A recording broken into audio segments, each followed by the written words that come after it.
Bonjour YouTube, ici Largo pour une vidéo découverte d'un livre-jeu, La Reine de l'Ouest. C'est de H. Lenoir aux éditions Saint-Bacard. Et la particularité de cet ouvrage, c'est qu'il vient d'obtenir le prix du livre-jeu 2024. Je ne connaissais pas du tout les éditions Sarbacane. Je ne connaissais pas du tout l'ouvrage non plus. Et pour moi, c'est un petit peu une surprise. Et je dois avouer que je l'ai acheté suite aux différents avis positifs que j'ai pu voir à droite et à gauche et au fait qu'il ait obtenu le livre-jeu 2024. Alors je vous propose sur cette vidéo découverte en premier lieu de jeter un œil sur le pitch au dos du livre. Reine de l'Ouest, un western dont vous êtes l'héroïne. Boston, 1892. Vous incarnez Miss Jones, une jeune fille de bonne famille, curieuse et large d'esprit. Le mariage? Non merci. D'ailleurs, le Grand Ouest et l'indépendance et l'aventure vous attendent. Entre les faussaires, charmeurs, les hors-la-loi rugueux, les madames de lupanar, les majors poivre et sel, les héritiers en fleurs et autres rencontres fascinantes, vous aurez joyeusement l'occasion de vous fourrer dans le pétrin. Finirez-vous institutrice, chercheuse d'or, infirmière, trappeuse, épouse respectable ou même reine de l'Ouest. Dans tous les cas, vous resterez vous-même brillante, drôle et libre. L'inimitable Miss Jones. Donc on a quelques avis positifs juste en dessous. Et donc comme vous l'aurez compris, bon, c'est un livre sur le féminisme. Hein. Je pense que c'était pas facile d'être une femme, je pense, au 19e siècle. Et là, on vous propose de prendre en main votre destin pour peut-être éviter une vie un peu plan-plan d'épouse ou de mère, sachant que les mères et les épouses sont très très bien, mais peut-être que Miss Jones aspirait à une vie un peu plus aventureuse, et c'est ce qu'on vous propose dans cet ouvrage. Donc c'est un ouvrage qui n'a aucune règle, que vous allez pouvoir obtenir, enfin laisser sur votre table de chevet le soir pour éviter d'être sur un écran. Et chaque soir, vous partirez vers l'ouest, aux États-Unis, au 19e siècle. Je pense que c'est assez sympa. Donc je vous propose de lire ensemble eh bien, les premières pages de ce livre pour vous faire une idée. Je ne l'ai pas fini, commence à l'attaquer eh bien, ces jours-ci, donc ça ne sera pas une vidéo critique. Et si tant est que je vais faire une vidéo critique sur un livre-jeu qui a obtenu le prix du livre-jeu, ce sera peut-être un peu présomptueux de ma part, de toute façon, et ça ne sera pas le cas. Mais je ferai peut-être une petite vidéo lorsque je le terminerai. Donc, je vous donne rendez-vous juste après le générique si vous voulez encore passer quelques minutes en ma compagnie.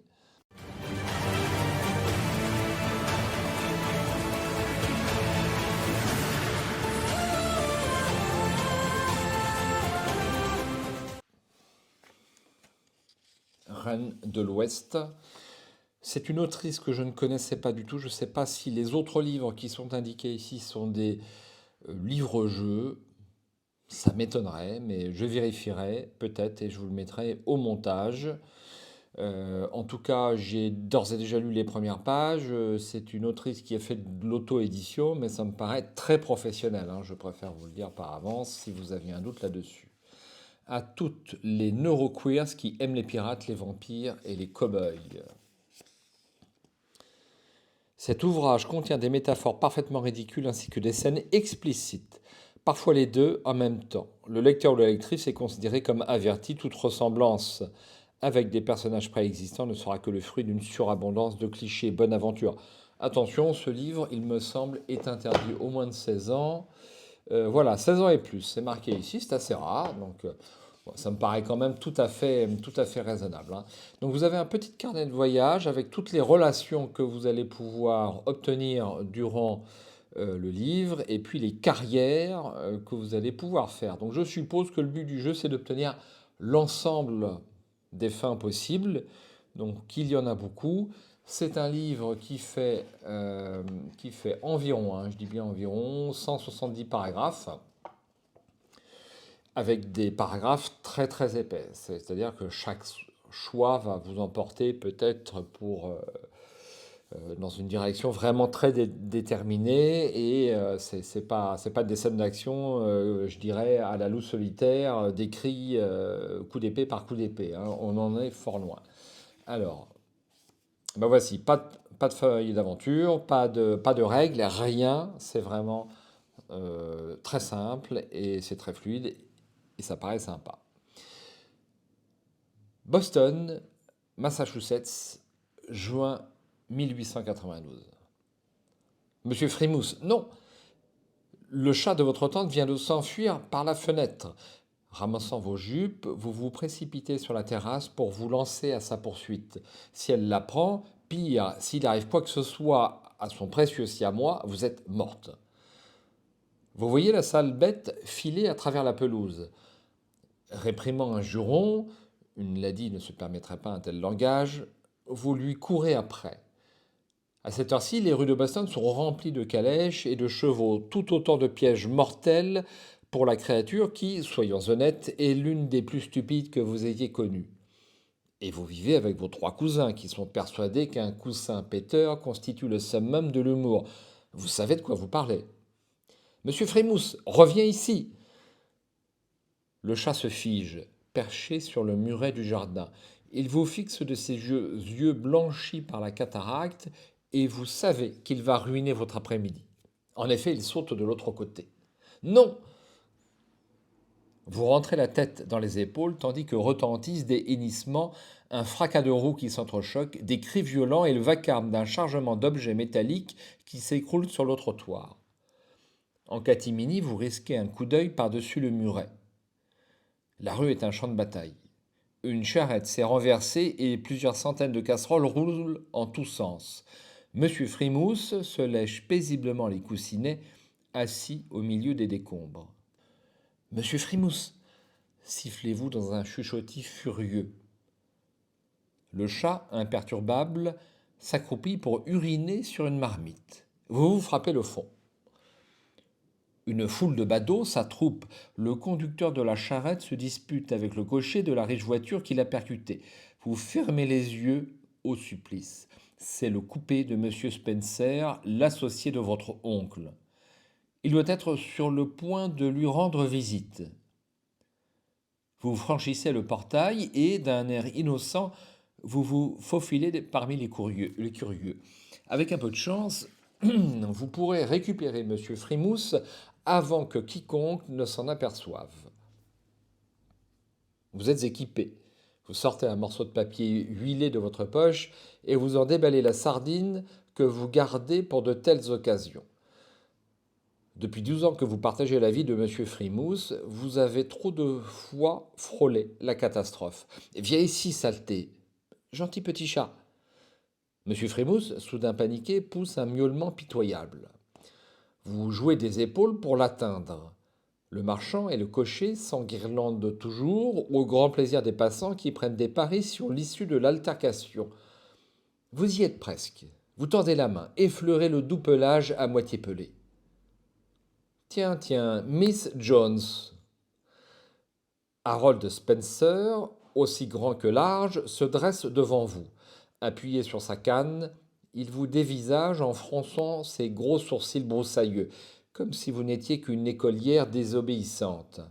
Un jour, vous espérez qu'il s'étouffera dans ses poils, que ce soit ceux de sa barbe, de sa moustache ou ceux qui lui poussent entre les mains.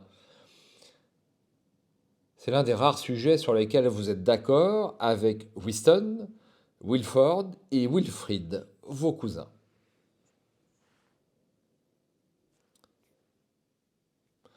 Vous avez encore déçu votre tante Evelyne, bien entendu.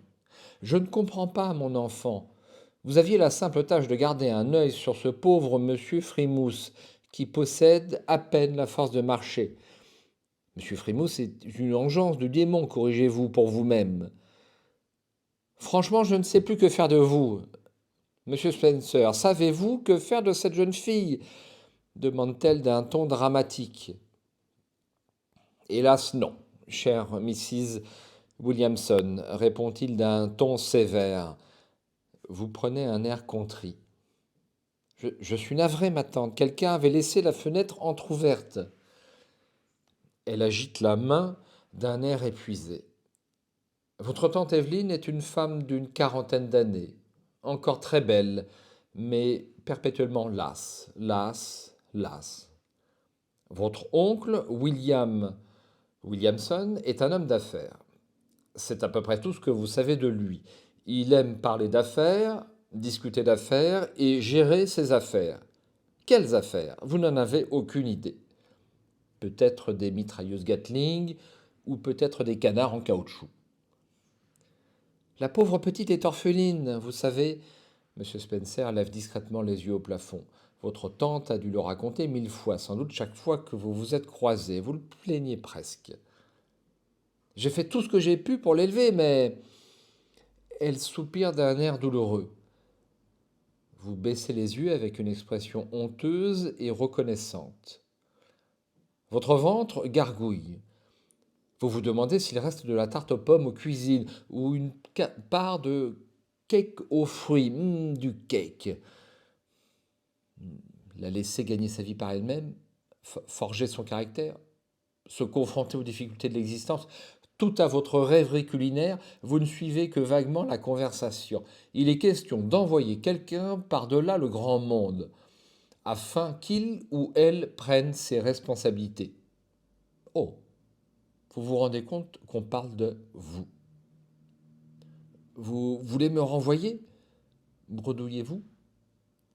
Plus de dîners interminables, plus de thé dansant rempli de vieux barbons à qui on essaie de vous fiancer, plus de bridge le jeudi après-midi avec les amies bien pensantes de votre tante, plus de leçons de harpe.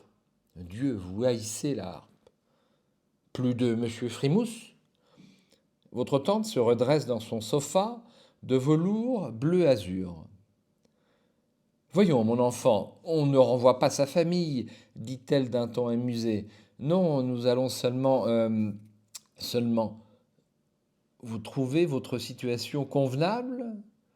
Qu'ici est une jeune fille de votre position et de votre éducation en âge de se trouver une occupation, conclut M. Spencer.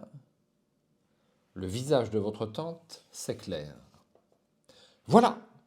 Vous jetez un coup d'œil suspicieux à Spencer. Phew, quelle allitération.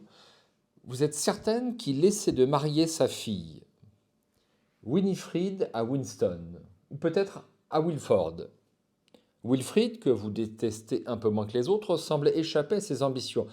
Peut-être parce que Wilfrid a une prédilection bien connue pour les poètes maudits et les comédiens du Boston Theatre. Winifred est une délicieuse jeune fille de 18 ans, passionnée de rubans, qui hurle après ses femmes de chambre. Même Winston, ou Wilford, ne mérite pas de terminer ses jours avec elle, vous le savez. Spencer le sait. Il veut vous écarter pour que vous ne lui mettiez pas des bâtons dans les roues.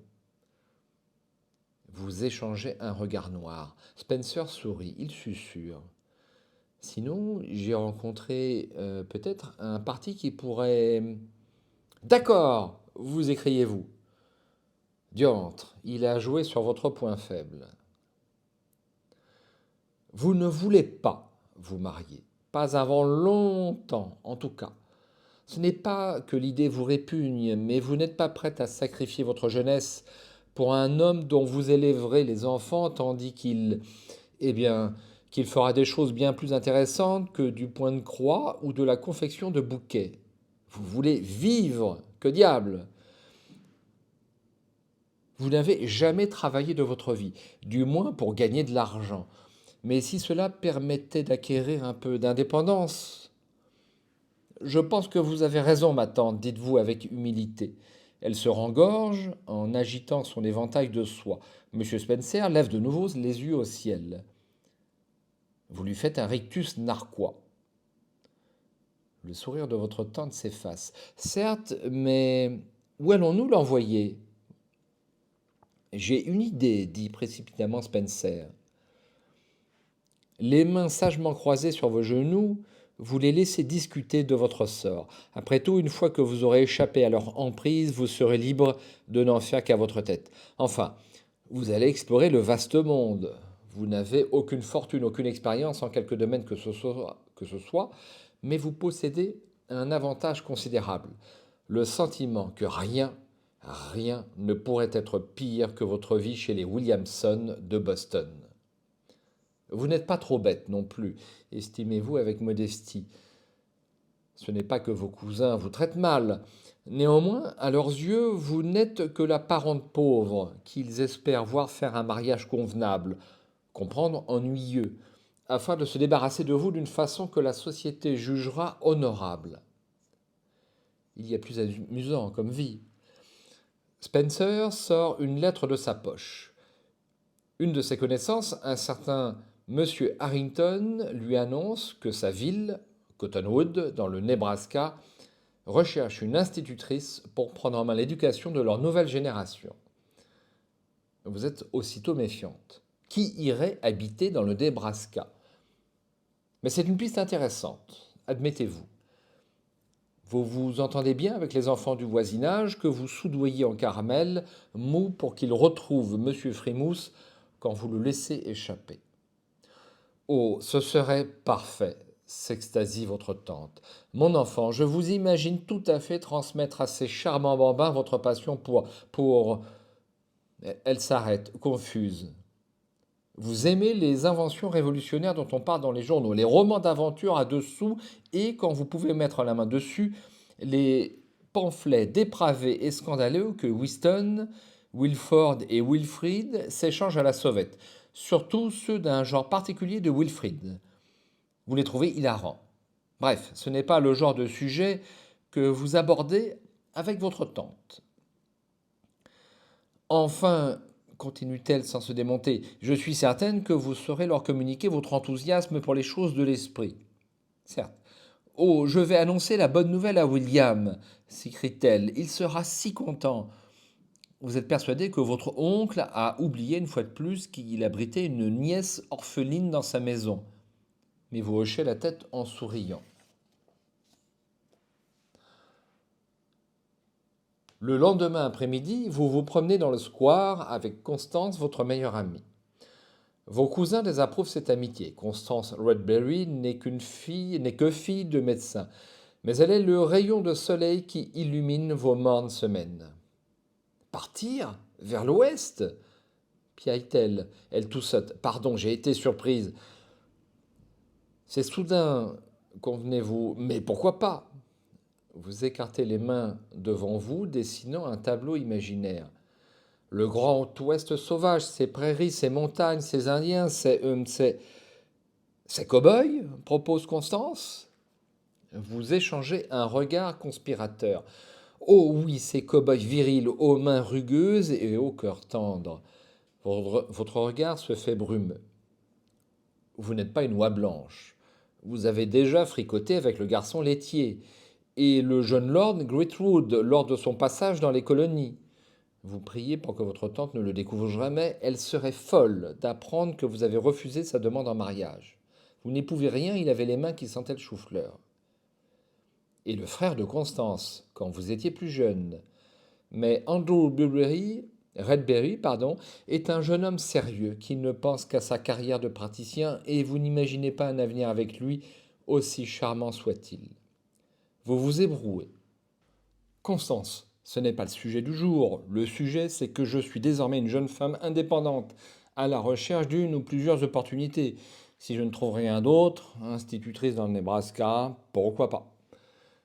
Constance se frotte le menton, fronçant ses jolis sourcils blonds. Attends, j'ai peut-être une autre possibilité pour toi. Vous vous penchez en avant. Oui. Andrew m'a parlé d'un de ses collègues, un homme avec qui il a fait ses études. Melvin quelque chose. Melvin, répétez-vous d'un ton dubitatif.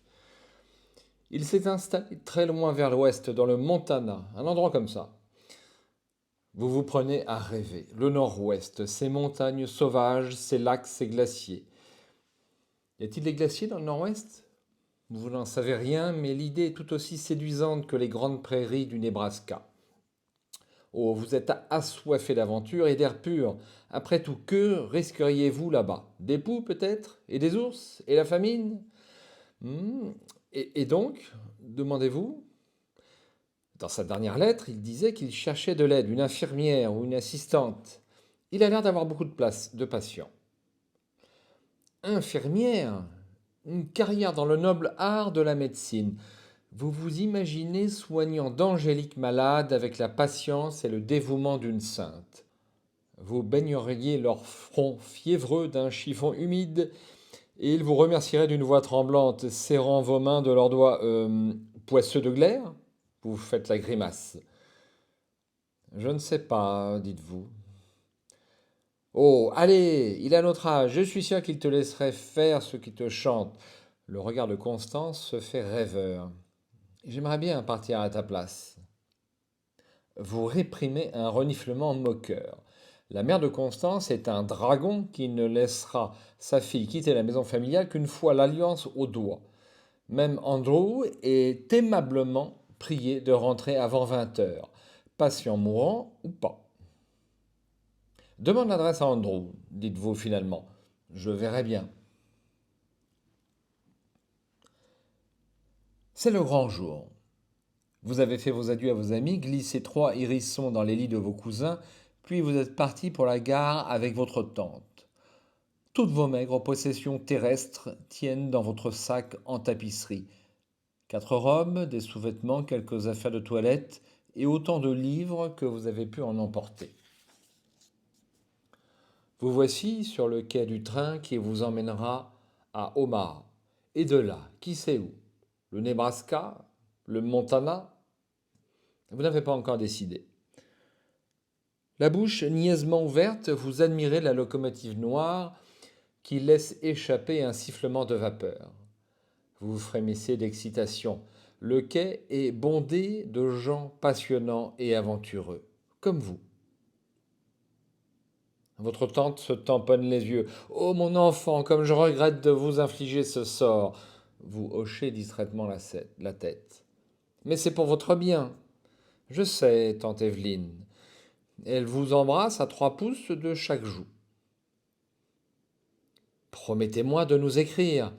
Bien sûr, tante Evelyne.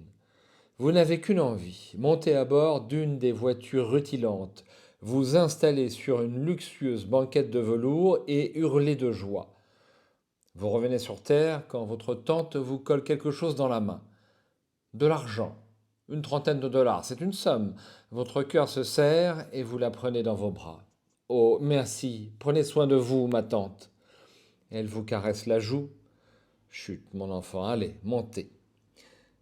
Vous lui faites adieu par la fenêtre, la locomotive pousse un sifflement, vous la sentez se mettre en marche, une sourde vibration qui vous remplit jusqu'au plus profond de votre être. Vous êtes parti. Vous vous retenez de trépigner de joie. Rendez-vous au chapitre 1. Voilà, chers amis lecteurs, pour cette introduction sur la Reine de l'Ouest. Et je pense que vous serez d'accord avec moi pour dire que c'est très très bien écrit, que le style est fluide et enlevé. Et ma foi, je suis très étonné que ça soit, j'ai l'impression, une écrivaine qui n'a pas énormément d'expérience. Parce que lorsqu'on regarde les livres de la même autrice, il n'y en a pas énormément, donc ça serait peut-être plutôt quelqu'un de récent dans le métier. Mais je trouve ça très très bien écrit. Pour avoir lu Loup solitaire pas plus tard qu'hier, eh bien, le style est meilleur, ça ne fait aucun doute. Alors, Loup solitaire est une traduction, forcément, il y a forcément un petit peu de déperdition avec la traduction, mais là, c'est bon, il y a un petit peu d'humour, c'est vivant, c'est rapide, c'est bien décrit, c'est immersif. Personnellement, j'aime beaucoup. Alors, pour tout vous dire, j'aurais vraiment jamais acheté ce livre hein, sans ce prix. Et je suis ravi que le prix du livre-jeu mette l'accent comme ça sur ce livre qui peut-être n'aurait pas eu la carrière qu'il mérite sans ceci. En tout cas, ça va être mon livre de chevet. Et puisque j'ai beaucoup aimé, eh bien, avant de rendre l'antenne, je me permets de lire le paragraphe numéro 1, si vous êtes d'accord, et pour rester encore un petit moment. Après 2 heures de voyage, vous vous ennuyez comme un rat mort. Vous avez passé la première partie du trajet à vous retenir de coller votre nez sur la vitre. Après avoir quitté Boston, le train a filé à travers la campagne. C'était la première fois que vous sortiez aussi loin de la ville. Vous vous êtes gorgé du soleil radio, de l'air frais et du tchou-tchou régulier de la locomotive. La nouveauté a rapidement perdu de son attrait. Il n'y a pas grand-chose à faire à bord d'un train. Le déjeuner ne sera servi que dans 3 heures. Vous avez essayé de lire, mais le mouvement du wagon vous donne mal au cœur. Pour vous occuper, vous observez les passagers qui vous entourent. La plupart ressemblent à des hommes d'affaires, mais il y a également quelques femmes. Une mère, à l'air épuisé, qui voyage avec ses 4 enfants installés à l'autre bout du wagon. 2 jeunes filles, bien mieux habillées que vous, qui gloussent sous le regard sévère de leur chaperon. Et enfin, une petite femme à l'air passe-partout, vêtue d'une robe bordeaux et de la plus grosse étole de vision que vous ayez jamais vue. Elle y est enfuie jusqu'au nez. On dirait qu'un animal géant cherche à l'étrangler. Vous vous mettez à imaginer sa vie. Est-ce une joueuse professionnelle de poker en route pour un tournoi sur le Mississippi? Une veuve en série qui rejoint son 4e mari rencontré par correspondance et qui réfléchit déjà à la façon de le tuer? L'épouse du plus gros éleveur de visons des États-Unis d'Amérique? Vous pouffez discrètement. Vous êtes tellement prise par votre petit jeu qu'il vous faut un moment pour apercevoir assis en face de vous un homme qui vous regarde avec amusement. Vous piquez un phare. Aucun doute possible, il a compris que vous vous moquiez de la pauvre passagère. Au lieu de secouer la tête d'un air réprobateur, il sourit légèrement, sort un calepin et y griffonne quelques mots. Intrigué, vous faites mine de ramasser votre mouchoir afin de saisir le morceau de papier qu'il vous tend. Je crois que j'ai vu son étole bouger. Si elle attaque, cachez-vous derrière moi. Aparté du lecteur, je ne sais pas ce qu'est une étole. Peut-être un genre de grande écharpe, quelque chose comme ça, je ne sais pas. Vous laissez échapper un reniflement hilar indigne d'une lady. Plusieurs regards se posent sur vous, vous vous mouchez plus sobrement. Le gentleman, c'est un gentleman, malgré son comportement familier, vous fait un petit signe de tête avant de reprendre sa lecture. Vous en profitez pour l'observer. De taille et de carrure moyenne, il a la peau et les cheveux noirs.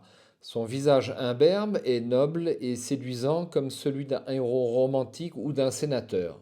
Avez-vous déjà rencontré un sénateur? Non, mais c'est ainsi que vous les imaginez. Vous lui donnez une trentaine d'années. Son costume gris sombre et son gilet lit de vin sont de bonne qualité. Il feuillette. Oh, il feuillette le recueil de nouvelles de Sir Arthur Conan Doyle. Vous mourrez d'envie de mettre la main dessus. Il relève les yeux et croise votre regard. Vous vous redressez embarrassé. Voulez-vous parler au charmant gentleman? Allez au chapitre 12. Oh non, cela ne se fait pas. Allez au chapitre 23. Alors je vais en terminer par ce chapitre. Écoutez, j'ai envie de lire le suivant, ça ne se commande pas. Et ce coup-là, ça sera le der des der. Oh non, cela ne se fait pas. Rendez-vous au chapitre 23. Vous lui adressez un sourire poli mais bref avant de vous radosser à votre banquette. Il se désintéresse de vous. Morose, vous abandonnez votre observation des autres voyageurs et vous retournez au paysage monotone qui défile derrière la vitre. Après une demi-heure d'ennui total, vous sortez un carnet et un porte-mine de votre sac à main. Vous n'avez aucune idée de ce qui vous attend en arrivant à Cottonwood. Si vous devez devenir institutrice, autant réfléchir à la façon dont vous vous occuperez de ces petits démons. Dont vous élèverez l'âme de ces charmants bambins. Au moins, contrairement à de nombreuses femmes de l'époque, vous avez reçu une éducation correcte. Votre oncle et votre tante ont été ravis de vous envoyer en pension de vos 10 à 16 ans. Vous plongez rapidement dans un monde intérieur d'emploi du temps, de mathématiques, de listes de lecture et de cours d'histoire. Les 2 premiers jours de trajet se déroulent ainsi. Vous vous arrêtez le premier soir à Cleveland, dans un hôtel charmant, puis le deuxième à Chicago, dans un établissement infâme où vous passez la nuit à vous faire dévorer par les puces. La rançon de l'aventure. Le lendemain à l'aube, vous regagnez votre wagon. Poursuivez votre route pour le moment passablement ennuyeuse au chapitre 78. Eh bien, chers amis lecteurs, si vous voulez la suite, il ne vous reste qu'à acheter La Reine de l'Ouest d'Henri Lenoir Et vraiment, je pense que ça sera de l'argent bien placé. Sur ce, je vous laisse et je vous dis à très bientôt pour une prochaine vidéo. D'ailleurs, je peux vous présenter le sujet de ma prochaine vidéo. Ça sera un essai sur ce splendide ouvrage qui m'a été envoyé par l'auteur. C'est l'épopée du moine guerrier. C'est aux éditions Plumier des Chimères. Voilà, c'est bien ça. Et c'est dans la collection. Il me semble qu'il y avait une collection. Je me souviens plus. Aventure improbable. Voilà. Donc on essaiera ça et je ne me permettrai pas de donner un avis parce que l'ouvrage a été donné gracieusement. Quelques impressions tout au plus, mais vous pourrez vous rendre compte sur la vidéo si c'est fait pour vous ou pas. En tout cas, moi, ça m'a beaucoup intéressé et je vous donne rendez-vous pour cette prochaine vidéo. Ciao!